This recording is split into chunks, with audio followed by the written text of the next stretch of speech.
Starting off with the LA Angels, I have Reed Detmers. Heading into his third year, there's a lot to like with Reed Detmers. Last season, he posted a solid strikeout to walk ratio with 10 strikeouts per 9 and 3.5 walks per 9. While his curveball and slider have been solid, his fastball hasn't been effective for him as batters hit .291 against it last season, along with a 48% hard hit percentage. If he better utilizes his fastball this season, he could take a big step forward in leading the Angels' rotation. For the Houston Astros, I have Hunter Brown. With Justin Verlander expected to miss the early part of the season, Hunter Brown heading into his second season could provide a big lift. However, he'll need to be more consistent as he posted a 5.98 FIP in the second half of last season compared to a 3.32 in the first half. While he did strike out 10 batters per 9 thanks to a big curveball, it hurt him at times as well, as batters posted a 49% hard hit percentage against it, while they also slugged over 500 against his fastball and slider. Simply put, he left too many pitches over the plate, so if he can clean that up, I expect a good full season from Hunter Brown. For the Oakland A's, I have Mason Miller. While the A's don't have much going for them right now, their number 2 prospect, Mason Miller, should be fun to watch out of the bullpen this year. While a UCL sprain did sideline him for most of last season, he was able to get the call to the majors thanks to a big fastball that clocks in consistently near 100 miles per hour,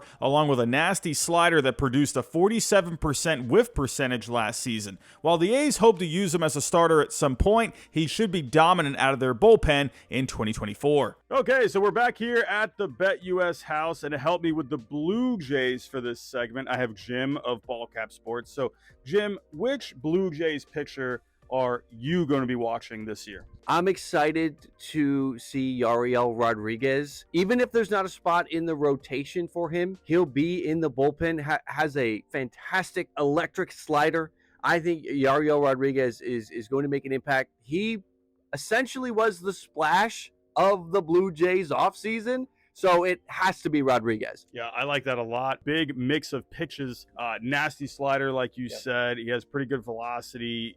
The question is whether or not he'll be in the rotation or in the bullpen moving forward. But he had a lot of success in Cuba, pitching in Japan the last couple of years. I really did like that get for the Blue Jays. So let's see what he does here in 2024. For the Atlanta Braves, I have Spencer Strider. I almost went with Chris Sale here because I do want to see if he can stay healthy and get back to his old form, but it's just too tough to not watch Spencer Strider, especially since he's going to be using a curveball more often this season. Pitching with mostly a fastball and slider, Strider has been dominant, striking out almost 500 batters combined the last 2 seasons. With a curveball coming in a few miles per hour slower along with more downward movement, this just makes Strider even more of a candidate to possibly cement himself as the best pitcher in the game. For the Milwaukee Brewers, I have DL Hall. With the Brewers trading away their longtime ace Corbin Burnes, they received a package back of shortstop Joey Ortiz and left-handed pitcher DL Hall. With hype around him as a top prospect for a few years, he ended up struggling as a starter in Baltimore, but did find success in the bullpen, posting a 3.26 ERA and a 3.00 FIP with 10 strikeouts per 9 over 18 outings last season. However, the Brewers plan to use him in the rotation. With big velocity and a solid mix of breaking and off-speed pitches, there's still a lot of potential with Hall, and with the Brewers finding success with developing pitchers over the last few years, this could be a huge get for them. For the St. Louis Cardinals, I have Steven Matz. Sonny Gray was the big acquisition for the Cardinals this offseason, along with a couple of innings-eating veterans in Lance Lynn and Kyle Gibson. However, my eyes will be on Steven Matz, who they signed to a 4-year deal a couple of off-seasons ago. He missed a lot of time in 2022 and some in 2023, but posted solid numbers last season, including a 3.86 ERA and 3.75 FIP, along with under 3 walks per 9. While he won't be as stretched out as the other starters in the early going of the season, he's someone that could be very underrated in helping keep the Cardinals' rotation afloat. For the Chicago Cubs, I have Shota Imanaga. Sure, Justin Steele was awesome last season, but Imanaga has to be the guy here. Coming over from Japan and drawing much praise due to his excellent stuff and variety of pitches, it'll be interesting to see how he does over in the States. While his fastball doesn't have amazing velocity, it possesses a lot of life and could cause hitters trouble, while he also possesses a solid slider and throws a ton of strikes. For the Arizona Diamondbacks, I have Brandon Pfaadt. While Pfaadt didn't post post the best numbers in his rookie season for Arizona, he really emerged in the postseason, helping the D-backs go on a surprising run to the World Series. Entering year 2, though, there's a lot to be excited about. While his ERA and FIP were in the 5s last season, he only walked 2.5 batters per 9 while striking out just under 9 batters per 9, thanks to a 5-pitch mix which included a solid sweeper. He'll have to do better with his fastball, though, as batters slugged a whopping .650 against it last season and slugged over .700 against his changeup. With a better approach to batters, we could see Pfaadt take a big step forward this year. For the LA Dodgers, I have Yoshinobu Yamamoto. I mean, this one is just obvious. Before signing with the Dodgers, Yamamoto was touted as one of the best pitchers in the world,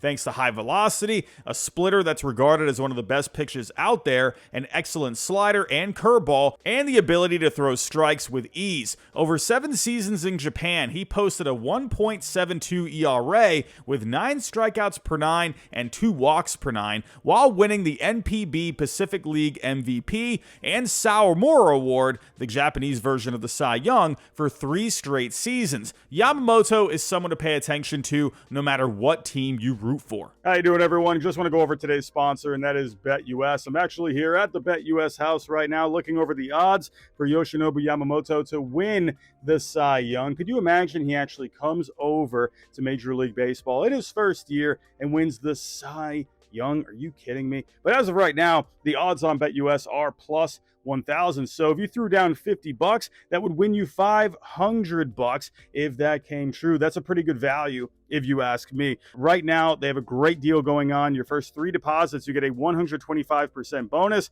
with the code JOIN125. The link is in the description down below. Go check it out. But as always, make sure you play responsibly. So let's get back to the video. For the San Francisco Giants, I have Jordan Hicks. Entering the offseason, many people thought free agent flamethrower Jordan Hicks was destined for a team's bullpen until the Giants signed him to be a starter. While he has tried starting before, he was never able to fully stick with it, but the Giants feel like they can get him to fully take that leap. Possessing big velocity consistently near 100 miles per hour, along with a nasty sinker and sweeper, Hicks has the stuff to make it. The question is if he'll be able to keep his command in check, as he's walked 5 batters per 9 combined over the last 3 seasons. For the Cleveland Guardians, I have Triston McKenzie. After a very good 2022 season, McKenzie ended up missing a lot of time last season due to arm issues and only made 4 starts. However, over 190 innings of work in 2022, he posted a 2.96 ERA and a 3.59 FIP while only walking 2 batters per 9. I think he could take a step further though.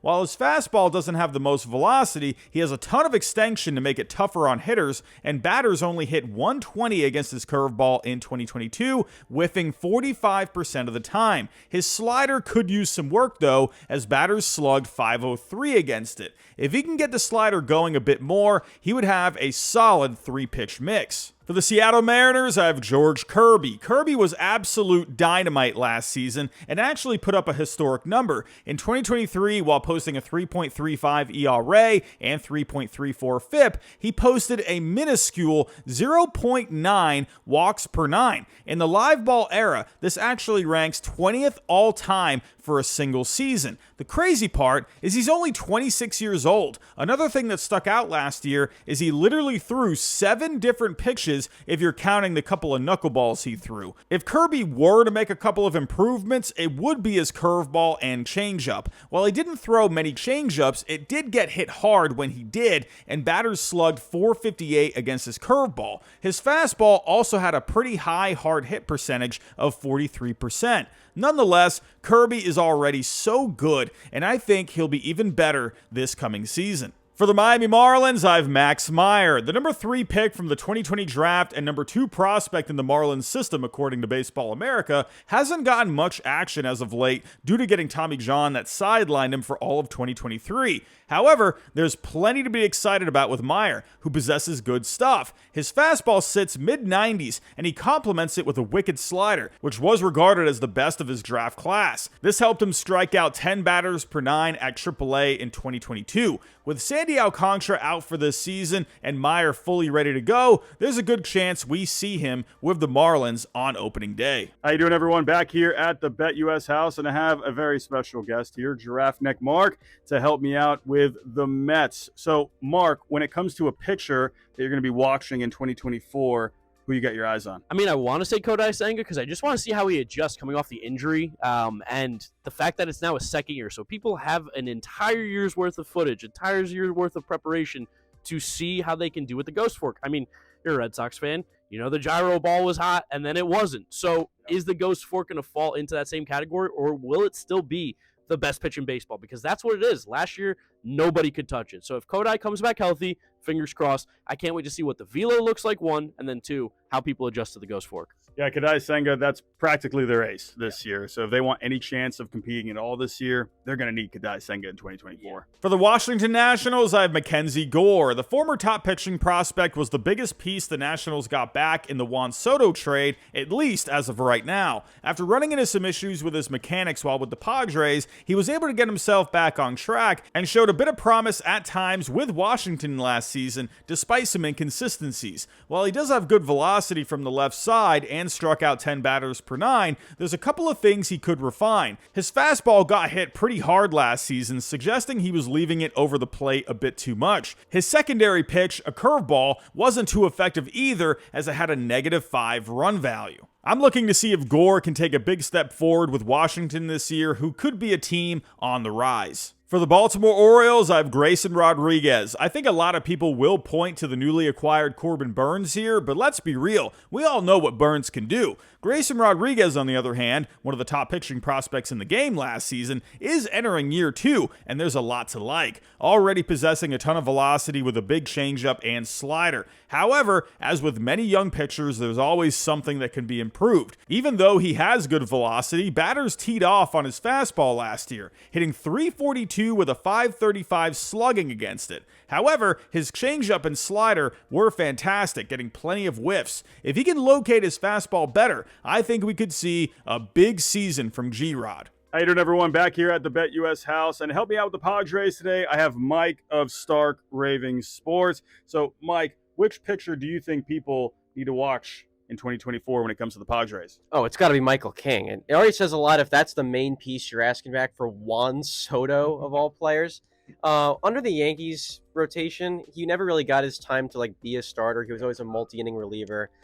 Threw 100 innings last year, mostly out of the bullpen, so you probably could guess that translates well. He's had 3 really good seasons in a row now. Time to finally have his own team to do it on. Yeah, and he was great down the stretch last year with the Yankees. Really excited to see what he can do with the Padres. And honestly, I think he could end up being that big, stable piece in the middle of that rotation that absolutely, I think, could put them into playoff contention. For the Philadelphia Phillies, I have Aaron Nola. While the Phillies haven't added too much this offseason, they did hang on to their 1-2 punch at the top of their rotation by extending Zach Wheeler and re-signing Aaron Nola. Nola has always been a workhorse for the Phillies, but last season he was a bit up and down, posting a 4.46 ERA and a 4.03 FIP. After a fix with his mechanics, he got back on track near the end of last season, only allowing 5 runs over his last 3 starts of the year and pitched well in the postseason. After getting his long-term deal, eyes will be on Nola to see if he can be a bit more consistent this coming season. For the Pittsburgh Pirates, I have Paul Skeens. I mean, it just has to be Paul Skeens here, the number 1 pick from the 2023 MLB draft. He's drawn comparisons to Steven Strasburg because of the hype surrounding him,